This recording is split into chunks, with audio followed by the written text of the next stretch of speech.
Hello, good evening and a very warm welcome to the Hot Seat. In the Hot Seat tonight is that very inimitable legal personality, Gomin Daisiri, who gives up his precious time to share with us his thoughts, especially on national matters, but from a legal perspective. Very good evening to you, Mr. Gomin Daisiri. Good evening, and I noticed that you're overdressed today. Is it to hide the bulge? Hide the bulge. That's a good idea. But apart from that, in the news has been the government's efforts to repatriate Udayanga Weeratunga, former ambassador, Sri Lankan representative in Russia, and the public have been treated to the efforts of this government to try and bring him back. Now, a couple of days ago, we've been told that Udayanga Weeratunga, his extradition has been refused by the authorities in the United Arab Emirates, and that they suggested we, as in the government, embark on a extradition court case. But Mr. Gomin Daisiri, it has now been established that although a treaty had been signed with the UAE government and the Sri Lankan government in 2002, there has been no follow-up ever since. And 16 years later, nearly 16 years later, we find out that there is no legally enforceable extradition treaty between the UAE and Sri Lanka because the Sri Lankan Parliament has not ratified it and passed it into law. You are perfectly correct, because this is not the only case. I mean, so many conventions, so many treaties, so many legal agreements which have been signed abroad, which have binding effects outside Sri Lankan jurisdiction, remain in a dormant state because nothing has been done. I mean, people are running around, politicians are getting maximum coverage on TV, they are doing it even today, and they are enjoying themselves, spending Sri Lankan funds, but they don't do their homework at home. They just don't get the legislation through, and you have to go to Parliament, and that is quite clear in Sarath Silva's very eminent decision that every foreign instrument has to be ratified locally if it is to be enforceable. Now that's very wise, that's where the sovereignty of our country is saved, because there's something more to it which still has not been spoken. When you pass Parliament, when you have to get through a legislation in Parliament, it has to get into an order paper, and there's specific provision in the Constitution that any matter in the order paper can be challenged by the public in a court case, and that brings the Supreme Court into operation, that they can look at how well the sovereignty of Sri Lanka is looked after. In fact, you can remember that famous Geneva resolution that has not been ratified also. So which means that the people and the courts of Sri Lanka, the Supreme Court of Sri Lanka, has such opportunity to rule the people, because you must remember, parliamentarians, they are well nourished, they are well dressed, they are well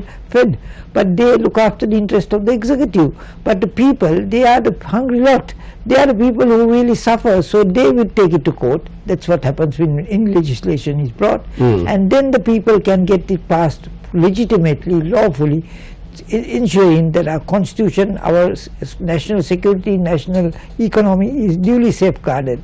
But Mr. Gomin, isn't it, I can understand that there are some treaties which the Sri Lankan government, although they would have signed, will know that it is difficult to sell, if you like, in Parliament, or sell to the people, and therefore one can almost understand the delay in ratifying that in Parliament.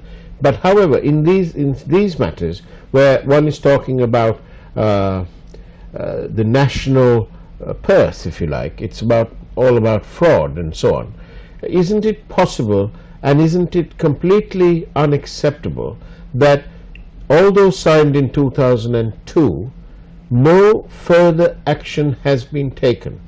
Yes, further. It is 16 years. 16 years, long time. And remember, they are wasting that time on Udayanga. He can't be prosecuted, and if this is the situation. So why are they pursuing this when there are so many outstanding cases untouched, unkept? Why don't they follow that? Why couldn't they have been? What's wrong? Can somebody be proactive?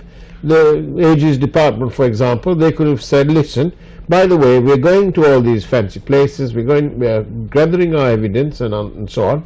but we don't have the extradition process in place, and can you please get it done whilst we're doing the rest of it? That's precisely what should be done, because instead of going on Caribbean cruises and African holidays and seeing inside out of Africa, they should tell the Parliament, look chum, these are there, why don't you pass them? It's a simple exercise.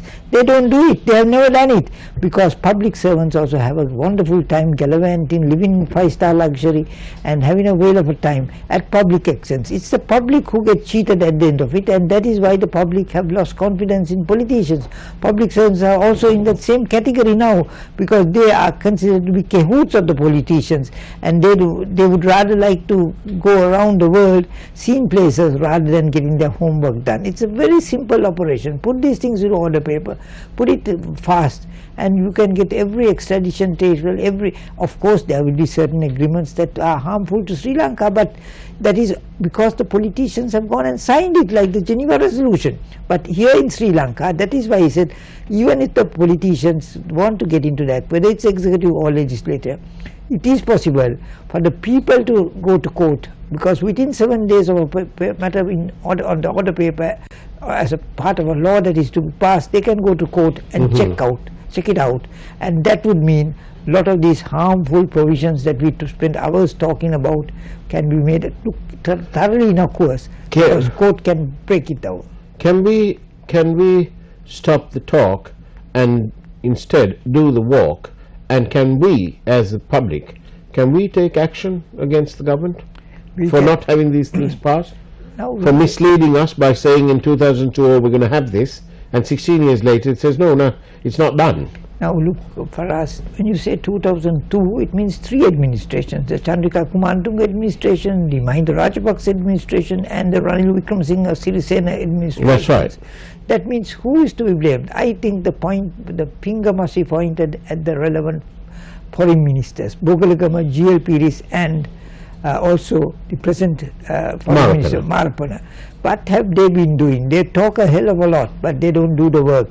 That is what should have been done. And really it is the Attorney General's department also should, because they are the people who are supposed to advise on the laws. But surely if they're not if they're not part of the trade team or the agreement signing team, if they were not part of it at the time, how would they know? Wouldn't it be the onus is on the line ministry to send off a copy to the justice section or the foreign section and say, listen chaps, we've done this, but you now need to put the correct legislation through Parliament. Come on, for us, we know that every one of these agreements were broadcast even on your channel. I mean, whenever a Prime Minister or a President signs any useless piece of paper abroad, bringing Sri Lanka to shame and harm. Well, they are actually useless, aren't they? They are, majority are useless. So that is why I say public can bring data, resurrect it in court, and court can strike it down. That is the value that our constitution has. This constitution, with many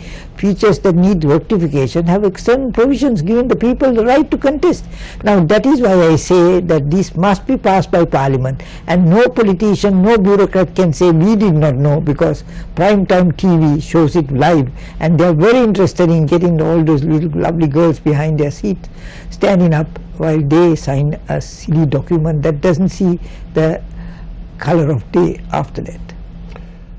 Well, we need to work around that. We need to work around that. But what are the chances of the public going to court? Public have gone to court. No, I went on the 19th Amendment, but courts are very effective if you have good judges, and right now I'm proud to say that we have probably the best judges in recent times. The judiciary is very good. Today I saw 2 excellent names, Arjuna Ubesekara and Samayavardhana. I think Samayavardhana is one of the finest original court judges we have, and Arjuna Ubesekara is a very fine young man from the Aegis department, very straight, very high. So they all joined they are coming into the judiciary, and it's very good. I would say from the time that Sri Pavan left the Supreme Court, the Supreme Court has been at its best. Previously also this government has done a great service in rectifying the very stupid procedures that Mahinda Rajapaksa followed in appointing judges and getting them on a political line. No longer does that happen, but I remember Mahinda Rajapaksa also required it because he had the terrorists at the back of his mind, and they were getting all kinds of, they were influencing the judiciary. If that is so, certainly I don't fault him on that count, but certainly I fault him that judiciary, if it effective as it is today, many of these litigation matters that are now in controversial matters can be eliminated, because the moment you get to Parliament, the public have the right also to put their finger into it. And on that note, we'll take a wee break. Don't go away, because after all, this is the hot seat.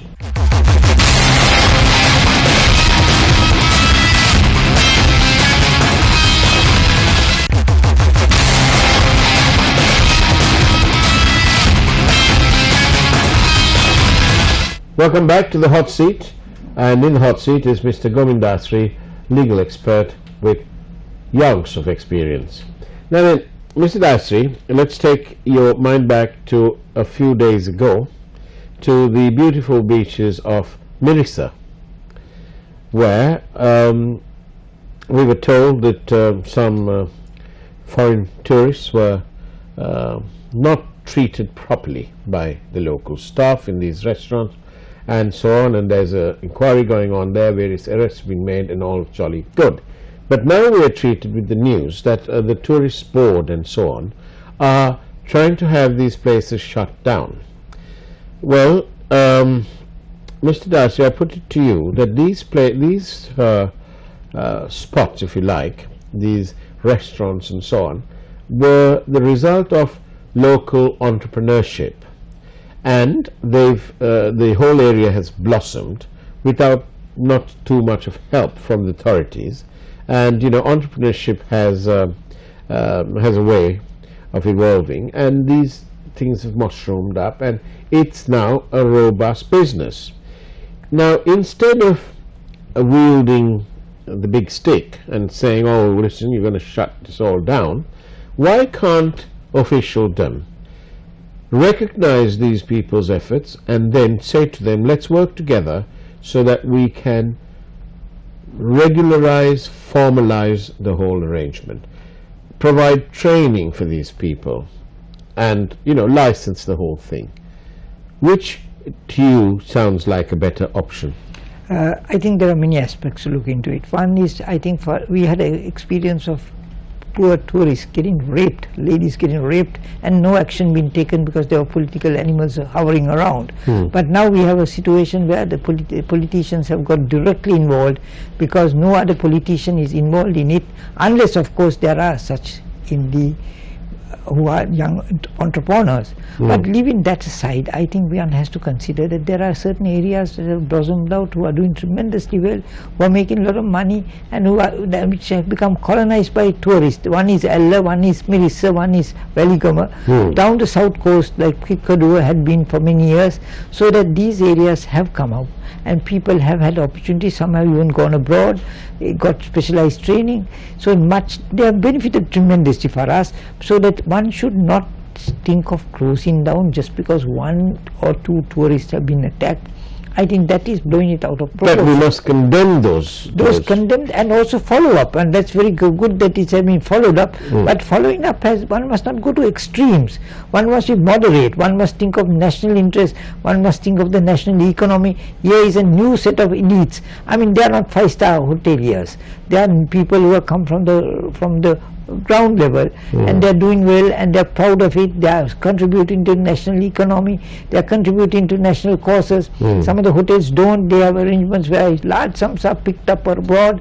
Such things don't happen. And today, with all these internet and facilities, it is to the small papers even the rich tourists go, because that's an experience. That's living in Sri Lanka. That's living, drinking arak, going in taxis, going in tuk-tuks, and that is what tourists want. I mean, they don't want. But they're on the train between Ella and.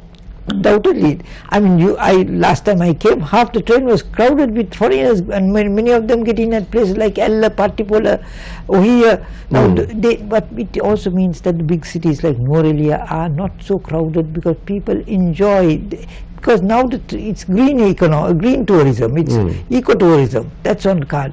So all these have a beneficial factor. One should not rush in, but at the same time they must obey the laws. They can't act like wild donkeys or wild horses and run wild. They must keep to the laws, but they must alt everything. There's a balance. Now that is what is lacking in us. Either we shift one way or turn the gear the other way. We must be balanced, moderate, we must be responsible, and we have to look after our citizens first, and looking after secondly the citizens abroad who are our guests. And we must, Sri Lanka has a great tradition of hospitality. That tradition must be maintained now for us, because otherwise what will happen is you will have courage, say it, where people will think Sri Lanka is not safe. And remember, after terrorism has been eliminated, Sri Lanka is considered one of the safest, secure countries in the world, because today people can travel around in midnight without getting bombed by, like they do in America and Germany. It's a safer place. But don't you think that the wrong message is going out if our authorities act with draconian powers and decide that the best way forward is to shut it all down and then expect the people to rebuild again? I don't know whether it's a political reaction, because last government, you can remember that famous case where a lady was raped and nothing was done because he was a politician. This time they want to act fast. But I think both extremes are not tolerable. We must be moderate. We must look at all aspects. Don't get rushed into taking decisions. Now what happened for us was that the attack took place. Within days they decided to close up, and instead of that they must talk to the people, they must try to educate them, and also try to restore order, peace, so that there must never be a recurrence of this. We must never have tourists getting beaten up by local thugs. It happens, but that is where law and order is not there, and it still means law and order is not prevailing sufficiently well in this country. Well, I think the family of Khurram Sheikh must have left, although with a heavy heart, they would have at least felt that their closure came thanks to the Sri Lankan judicial system, and the Attorney General's Department, in spite of the heavy, almost dictatorial powers that were in operation then, as in the presidency and so on, in spite of all that, they managed to keep this case alive and bring it out and put it in and bring the case to trial. And I'm sure that everyone in the courtroom was surprised when they heard the verdict. And the verdict against at the time a serving politician in the local provincial council, and at the time Rajapaksa sort of acolyte, and he was sent to life in prison. True for us, but it was too late. The damage was done. I mean, you can't have politicians given special treatment and non-politicians being treated like urchins. They must have equality, and that didn't happen. So but my point to you is on that is this: it's not about that. It's about the fact that the Attorney General's Department in this case persevered, and against all odds managed to ensure that justice was done. And in that, by so doing, they were able to highlight and showcase to the world that no matter what in Sri Lanka, we do have the law. I don't think, I'm not prepared to go that far, because for simply this reason, this happened, I think the verdict came under a different administration. I don't know whether the verdict would have come under the earlier administration. Oh, it was. It was. I followed the case intently. Right. Then for us, I would say this: the Attorney General's Department must act swiftly, because the time consumed, we lost so many opportunities. People were very reluctant to come to Sri Lanka. Sri Lanka earned the bad name. Why? Because they were doing nothing. And Attorney General's Department, if it's independent, they can act on their own. I mean, they have no reason to say, look, X and Y are politicians, so they are privileged animals. No, they're all alike. So I don't agree with you there, because belatedness also kills a lot of goodwill that we generate in the country. And on that note, we'll take another break. And don't go away. After all, this is the Hot Seat.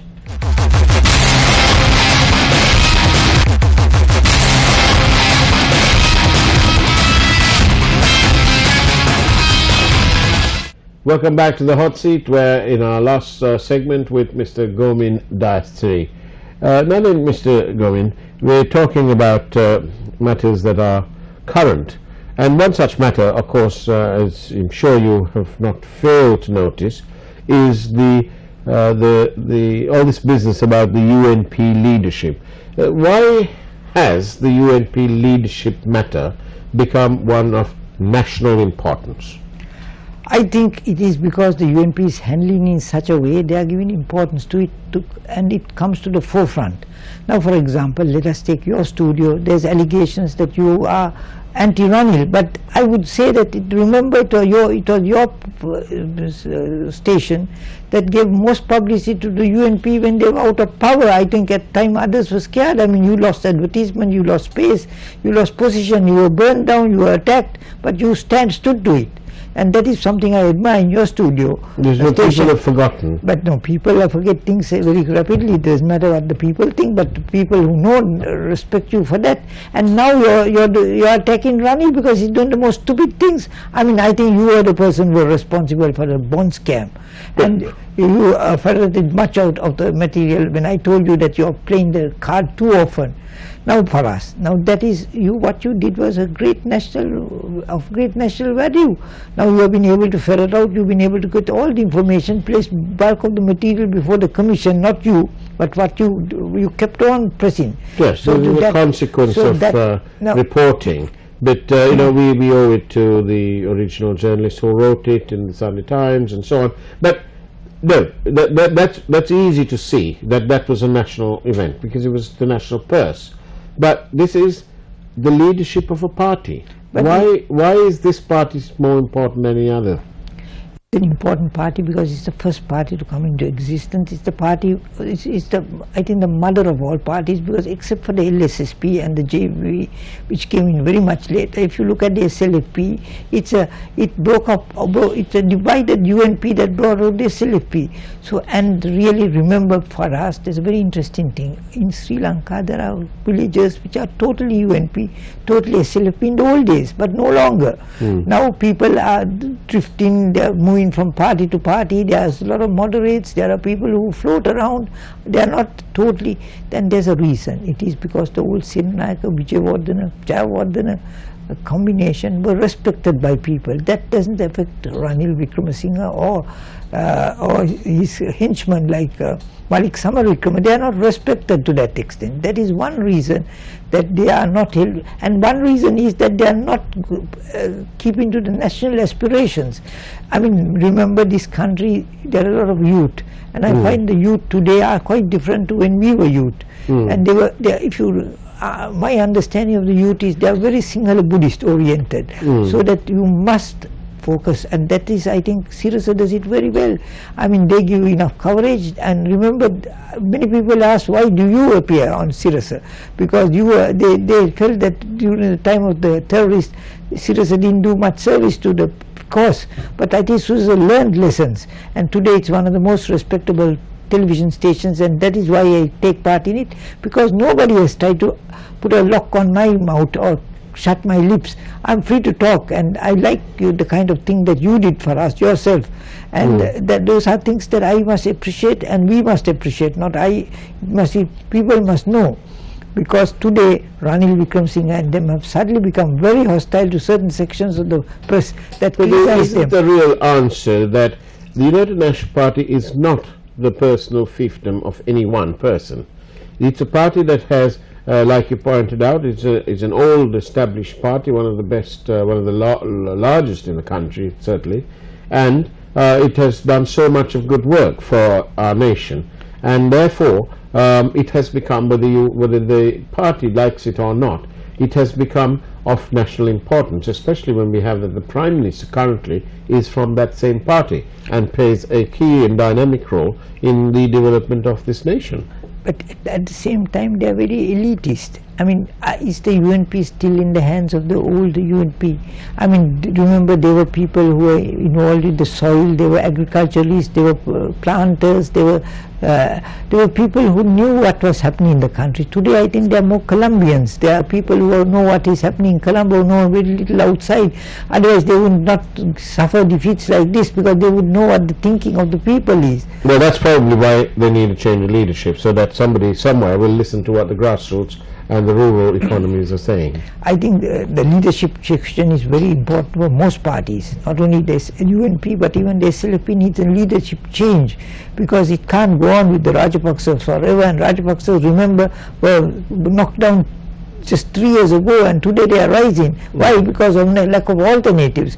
Now, who prevents alternatives? If you ask me, it's the two leaders themselves who are preventing all the alternatives.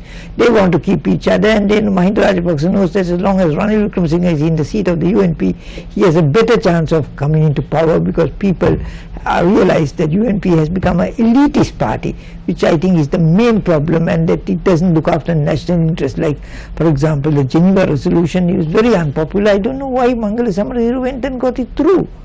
I'm tempted to end the program by saying ouch, but very well said, Govind Dasri. Thank you very much for your time on the hot seat. We look forward to welcoming you on our networks again.